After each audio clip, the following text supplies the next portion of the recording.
PTI ने सैलाबी सूरत हाल से तबाही को हुकूमती नाकामी करार दे दिया। सेनेट में इज़हार ख्याल करते हुए पीटीआई सेनेटर अली जफर ने कहा, तूफानी बारिशों की पेशगोई के बावजूद वफाकी और सूबाई हुकूमतों की तैयारी नहीं थी। सड़कें नदियां बनी हुई थीं, घर डूबे हुए थे और लोग जान बचाने के लिए छतों पर मौजूद थे।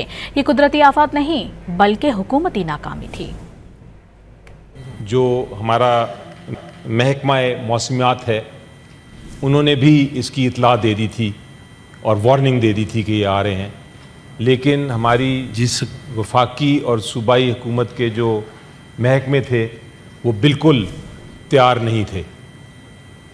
जनाब, कल हमने देखा कि सड़कें जो थीं वो नदियां बनी हुई थीं, लोगों के घर और पूरे पूरे मोहल्ले ज़ेरे आब थे, लोग मर रहे थे, अपनी जान बचाने के लिए छतों पे बैठे हुए थे और जो रियासती मशीनरी है जनाब डिप्टी चेयरमैन, वो खामोश तमाशाई की तरह खड़ी देख रही थी। साहब, ये मैं इसको समझता हूँ कि ये सिर्फ कुदरती आफत नहीं थी जनाब, ये एक हुकूमती नाकामी थी।